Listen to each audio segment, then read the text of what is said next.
and welcome to Book Buzz, brought to you by Peters Township Public Library. I'm Miss Shannon. And I'm Miss Linda, and yes, we are back, but this time just filled with lots of new books to share with you. Hence the title Book Buzz. Yeah, go figure. Poof. Okay. Yeah.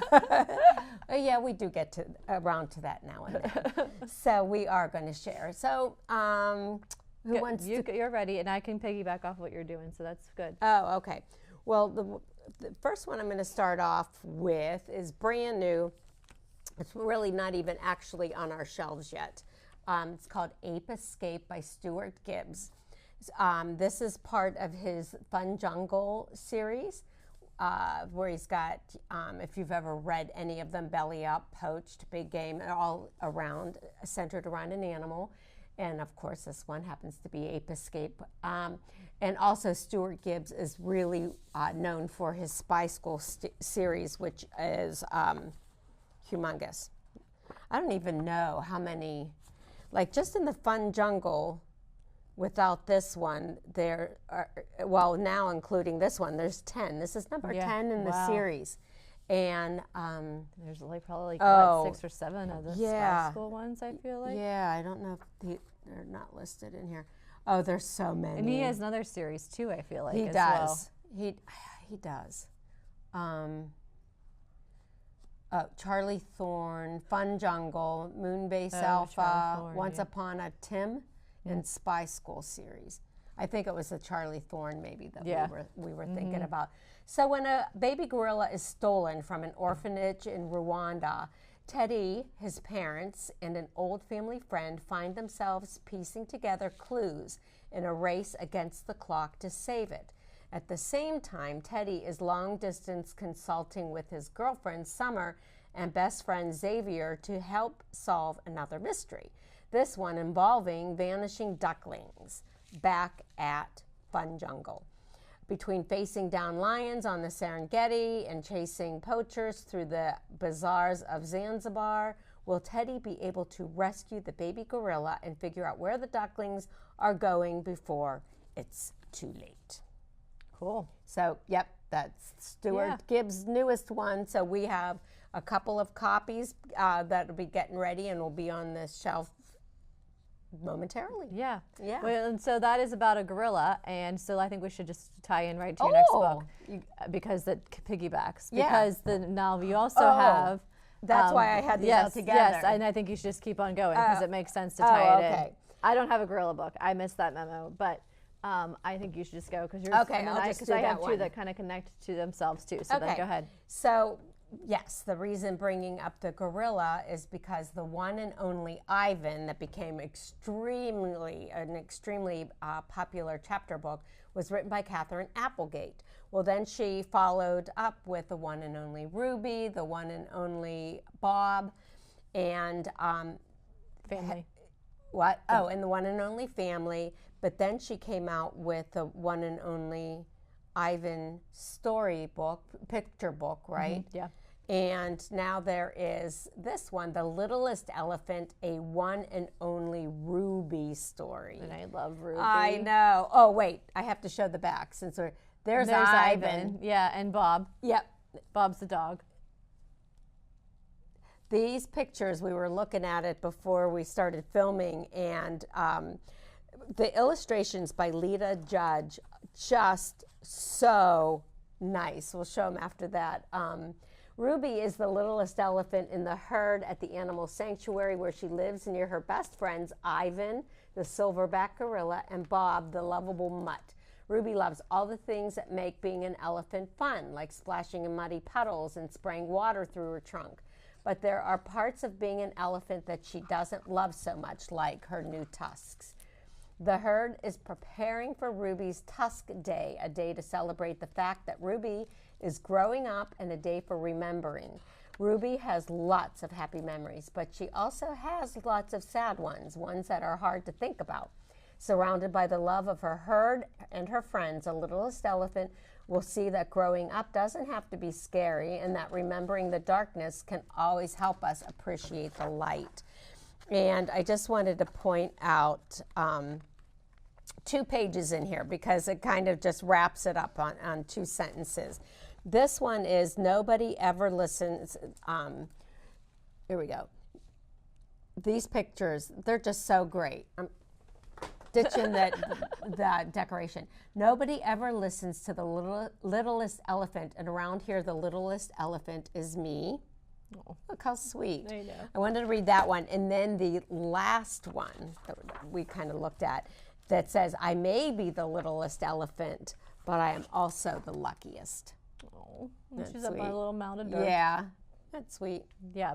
And the whole series, that's one of the best series there is, in my opinion. Like, so good. I know the 4th graders read Ivan in school, which was cool because then we do have these picture books too. So if you have an older child that has read them, now you can check out the picture books and read them with your younger kids and make those connections. So I just love the whole wonderful. series. And I tell you, anybody that I've met and talked about with those books that have read it, it like spans all ages because the adults have loved them. It doesn't matter. They're just such sweet. And the audiobook is so well done on all those. I've done especially those. Bob, because Bob's is this really scrawny little rough little mutt that's felt like stray dog. Yeah. He's voiced by Danny DeVito. Hilarious. Yeah. So good. All right. So bravo to Catherine Applegate. We love her. We love her books. Yes, absolutely. Okay. So in our last episode, Miss Linda talked about her her tween book club selection for April, which is the Westing game, which I said has a lot. This reminds me of like the teen, the teen version that would be like the Inheritance games, or also this Mystery Royale. This is a brand new book for YA. It gives out a lot of that mystery, murder mystery kind of vibe, Inheritance kind of vibe. So the only thing 16-year-old Mallory Prudence has left of her mom is a warning. Run if the strange finds you. But mysterious warnings don't pay the bills or help take care of her sick gran. And they certainly don't make her miserable after-school job any more bearable. When unexpected letters start appearing in peculiar places, sealed in bags of dog food and hidden in the refrigerator, Mallory knows she should avoid them to heed her mother's warning, but her curiosity thinks otherwise. She uncovers an invitation from Stoutmeyer Estate to compete in a game of Mystery Royale for a chance at a sizable inheritance. Dizzy with the prospect of billions, Mallory enters the game only to unearth the true prize, the illusionary magical properties of Xavier Stoutmeyer, a recluse without an heir. Okay, so we'll have to just see what happens with Mysterious Royale. So again, if you were when you were younger, if you liked the Westing game, if you liked the Inheritance games, I really think that you would enjoy this Mysterious Royale. Or Truly Devious is another one I think would be kind of similar read. Fun. So brand new from Caitlin Cavalacia. I think it's gonna be a lot of fun. Yeah, sounds like it. Yeah, and you have a mystery right there. I do. Well, you know what? This is really cool. So why I brought it, because this is kind of different, and I think that this is a great way for kids, especially moms that always question us about graphic novels and why my child always, is reading graphic novels. Well, how about this? You know how we've talked about everything is turning into graphic novels. They're doing the classics. They're doing, the ones that we already know, like famous chapter books are now, into graphic novels. This one is a great way to get kids to like mysteries and how to do mysteries. It's called Squirrellock Holmes. This one's the Pet Rock Mystery. Squirrellock Holmes. Yeah, don't you love it? Ashley Belote. He even has the Sherlock kind of outfit on. Yeah, the Sherlock hat. Yeah, like Watson. Yeah, Sherlock. Exactly. This is the first one in a new series, and what I like about it, there's a story, but it also shows how to solve a mystery. It gives you steps on how to solve them. Also, then it goes through and it shows you how to draw Holmes and Watson, and then it also includes a search and find at the very end. But how they do the chapters is, they're telling you, like showing you how to solve a mystery. Step 1, observe, gather clues. Step 3, ask questions, identify subjects, review evidence, case closed. So I think it's cool. just kind of like, oh, That's what a mystery is Yeah, about. how to use problem-solving skills. That, you know, when you're young, you know, just kind of learning, and that kind of helps you take it step by step. And then let me just show you the, you know, search and finds. Oh, you cute. know, yeah. So it kind of gets Yeah. you in that mode to solve that. And this one, look at showing you how to draw the characters. That wouldn't help me. I couldn't draw it even if I tried. Oh, well, me neither. I'm not saying it's for everybody. I'm a little challenged when it comes Lucas to that. could do it. He's really good at. He's getting really good at that kind of stuff. Is he? Mm-hmm. Oh, that's he really likes to draw. He's always drawing us something every day. Oh, that's great. So anyway, this is, I think, going to be just a really cute. fun mystery series for new mystery readers. Very cute. And this one is all about the pet rock that is missing. You gotta watch out those pet rocks. You gotta. All right. Okay, so speaking of graphic novels, this one I guess it's a graphic novel, but we aren't really cataloging in that way because it's also not really a graphic novel. It is, but it is, in my opinion, the coolest book that I have seen come through our shelves in a long time. The first thing that attracted me was just the sprayed edges. I know love that's it. a huge trend right now with the sprayed edges, but like how cool looking is that? But then I opened it up and I was like, oh, wow, this is really, really neat. So the story is, in Greenbank, West Virginia, 2 grieving teens become secret pen pals through a forgotten astronomy textbook in the school library. So this is made to look like the book. And when you flip through it, they put like Post-it notes over different pages to kind of like help, like, because they're writing back and forth to each other. They draw pictures. So there's like the little like alien, and you can see the Post-it notes on there. Or there's even like illustrations or like photographs. I guess that's from, like taped over. You can see little pieces of tape. Yeah. These are like typed in with like stickers. And then going over top of this textbook. So you can see in the background like the text from the textbook. How cool. And what a neat project really to cool. do with an old book, like we talked about doing blackout poetry. That's kind of reminded me of this. And we do that usually in April for National Poetry Month. What a cool way to make like a journal. Like go to the library's book sale, get like a really old random, like nonfiction I think would be even cooler. Could they try that in junk journaling? They could, yeah, for sure. And then making it into a different kind of like journal. So that is so I look forward cool. to showing this to Miss Sarah, our tween librarian, and have her like see if there's something that they could do with it, because I thought it was really cool. So to be able to read the story is being told through this back and forth. It's called a novel in notes. So these back and forth notes between these 2 students and pictures and everything else that they do. How neat. I just think it's really cool. I do too. I don't know how it'd be to actually read clever. it, but I think it is, yes, very clever, for sure. Would be. Yeah, that's an interesting thought. How would it be to read it? You know, Yeah. is it hard to get through? Well, like you a know, little more challenging to follow. Right, but I mean, maybe no more so than the graphic novels novel, would be, yeah. you know? Yeah. You know, so like you can see, like these are just notes. Like, hey, would you please stop destroying this book? You could ask the art teacher about getting some paper for your drawings. And they said, okay, you caught me. Like this one looks like they like used like tape pieces, strips to write on. Yeah. So like just like watching the details, like how cool. That is cool. Very clever. Yeah. All right. So I did bring, since I was on the graphic novel thing before with the mystery, I brought one more graphic novel brand new out called Pencil. I love that they do these. Pencil and Eraser, New Friends Rule. Get it? Yeah. So cute. Jenny Alvarado. Yeah. And Look at how cute pictures. look at how cute. Yeah, that is so cute. Pencil and Eraser. It is a graphic novel. There's 4 chapters in it. Very short and sweet, and the kids love that. Funny.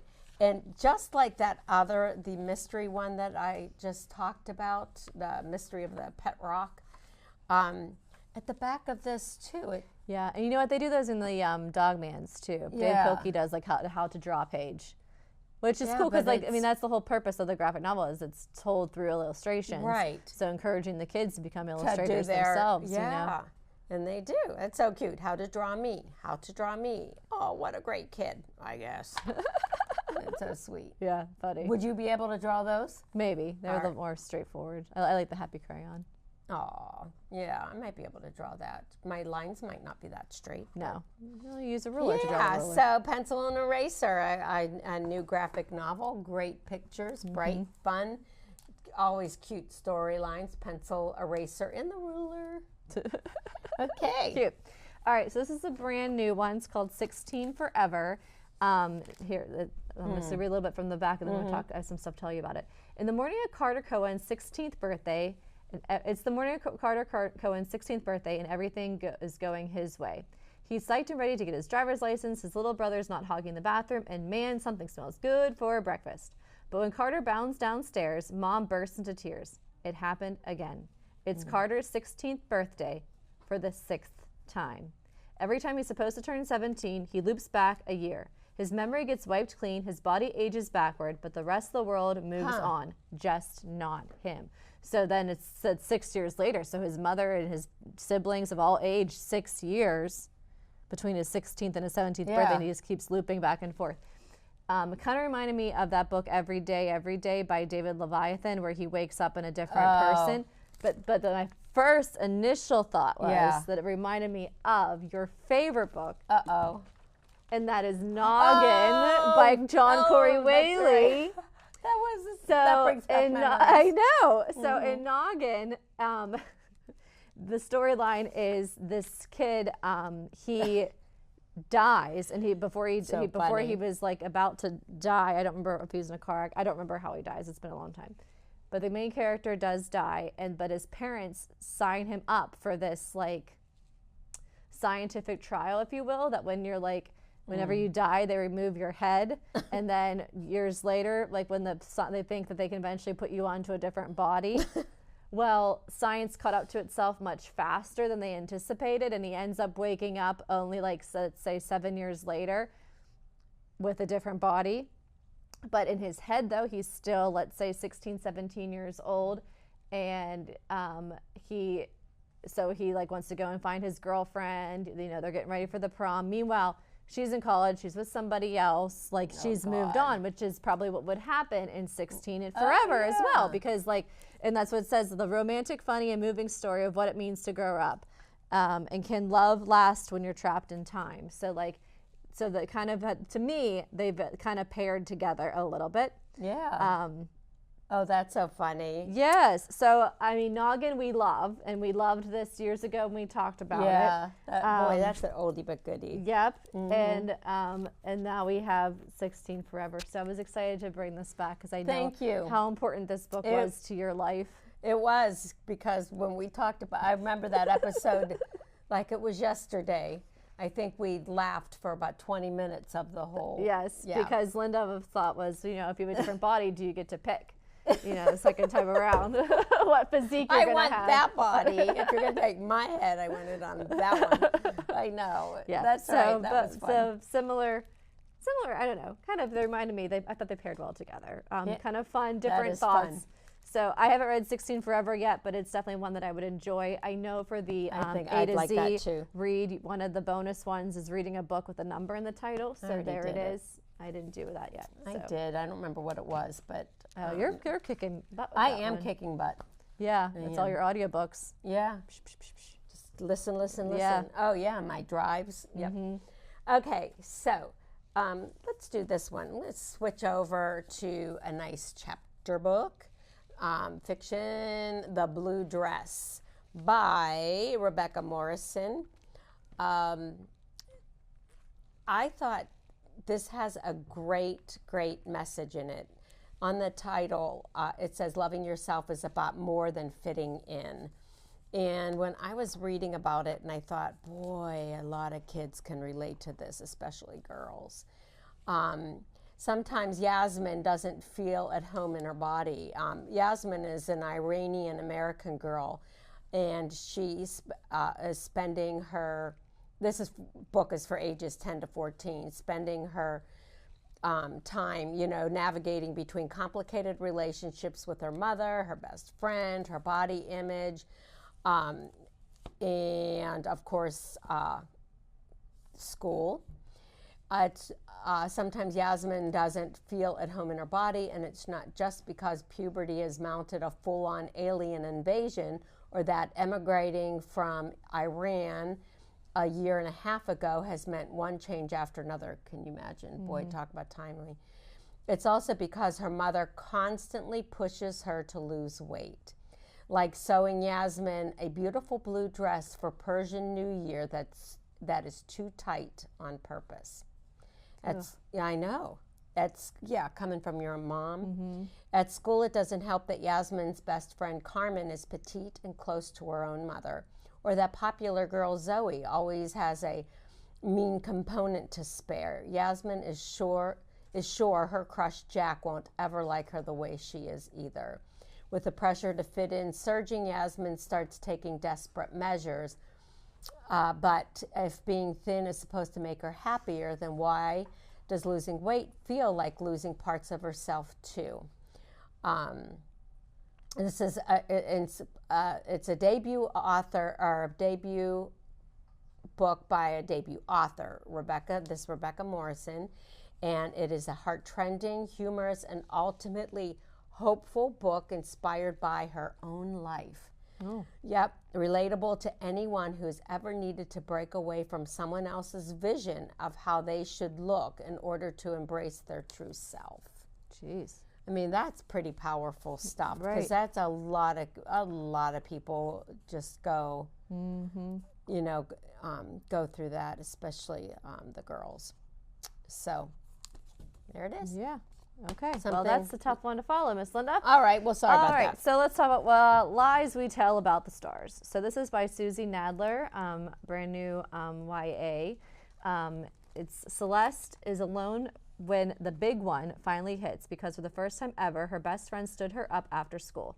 Nikki and Celeste share a birthday, matching tattoos, an obsession with the upcoming Mars mission, and pretty much everything else. So why did he ghost her on the day she needed him most? As the earthquake's death toll rise, so that's what the big one is, it's an earthquake, okay. Nikki and Celeste's parents fear the worst, but Celeste can't believe that Nikki's dead. He's been selling essays to rich kids and was about to get caught. He told Celeste about his plan to vanish and escape the disaster he'd created. The earthquake would be the perfect cover story. But she can't convince anyone that he could still be alive. Only Mio, a mysterious stranger who has somehow mixed up with Nikki, seems to believe, but Celeste has every reason to distrust him, even if her heart races whenever Mio shows up. As the rest of the nation moves on from the earthquake to the Mars mission countdown, Celeste refuses to give up on Nikki. She and Mio chart an increasingly desperate course across the broken city and up the ravaged coast, following a trail of clues that seem to lead to the stars themselves. Huh. Interesting. Yeah. The cover's pretty too. I was just going to say that. I do like the cover. I like the colors in it. Cool. Another good one. Yeah, I think so. Excellent. Well, okay. To rebound from the more serious book that I just had, so how about we go to this? It's called A Celebration of You. This is by Josh Funk, illustrated Kip Elizadeh. We always apologize for new names we mispronounce. We mispronounce We do. A Celebration of You. Some days seem just plain ordinary, but if you look a bit more closely, can you find something to celebrate? Discover a world full of wonder and celebrate the extraordinary things all around you with this inspiring, poetic picture book from the beloved author Josh Funk, and that the illustrations are breathtaking and dazzling. The world all around stretches deep out of you, and yet a whole universe lives within you. Wow, look at these. Let me just find some. I like that picture. It is cool. It's like almost like they do like the collages. Yeah, Yeah, doesn't it? Almost looks like tissue paper collage. Yeah, right? yes. Yeah, I like that. A It's always interesting celebration how of they do you. their illustrations. Yeah, and just slowing down, and like the girl in that story, to slow down. This one, and it says, take a step back and a deep breath of air whenever you stumble or skid to a stop. Just I like slow when down. you flip them over like that too. Yeah, it's very cool. Yeah, so that's a more positive. The world all around stretches deep out of you, and yet, like it said, yet a whole universe lives within you. Okay, I think that's probably a good one to end with. We're running out of time. Are we? Okay. Yeah, so I think we'll end on a positive note. Yeah, No let's do No that. more death and destruction. We're just going to go with the celebration of you. Yes, we will. Yes, I think that's a good choice. Until next time. Hold those positive thoughts. Yes. It's all good, right? Yeah, I think so. All right, let's high five that one. Yep. All right. All right, and we'll see you all at the library. Yep.